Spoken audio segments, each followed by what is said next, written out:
We had grouped our tubes together, we had tied them together, and so I ended up kind of on the back end, and I was floating down the river backwards, and my husband said, those people are having a good time, or they're having quite a party, something along those lines, and I turned my head to the right, and I could see one person laying down on the river's edge and another person further down, and people were, what I had thought was laughing, but turned into screaming, yelling.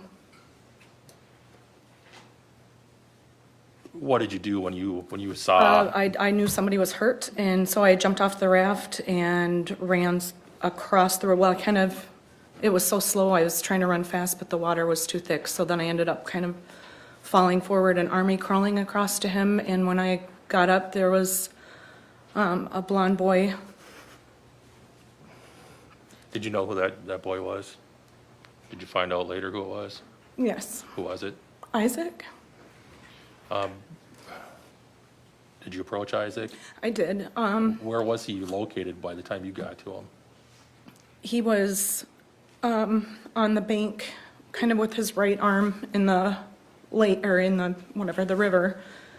There was a kind of a copse of trees right before where he was laying, and kind of up into the edge there, and then a little further down there was somebody else sitting, I thought was sitting. By somebody else, do you mean somebody else? Like another, somebody hurt. All right. Did you focus your attention on Isaac? I did. When you arrived to where Isaac was, did your nurse training kick in? Yes, so he was lying on his back. His eyes were open but not blinking. He was not breathing. So I started chest compressions right away and continued that for a long time. Did you make a primary assessment of his wound?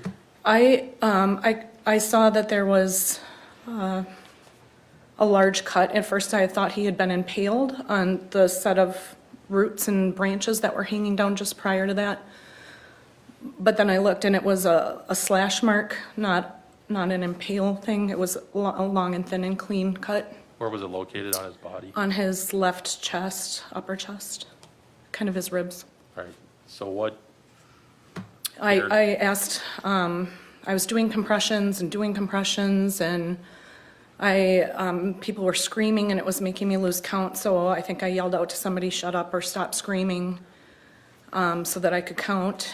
There were other people around. I asked for somebody to get me anything that I could use as a chest seal, a Ziploc bag, anything to put over that wound. I didn't want any water or anything getting in there, but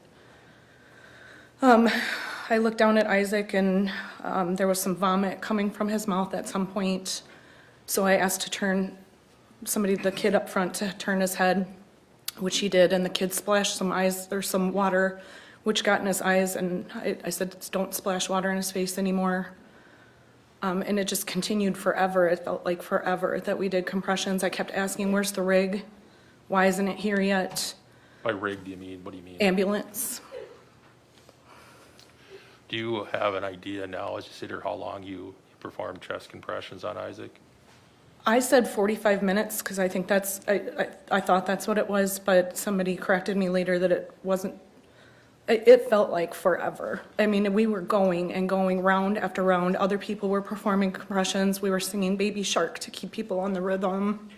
Were you taking turns giving him? Yeah. And at some point, when somebody had taken over a round of compressions for me, I got up and went to check, walked just a few steps further down the river to check the other victim, but it looked to me like they were up and speaking and conscious, so I went back to Isaac because he was not.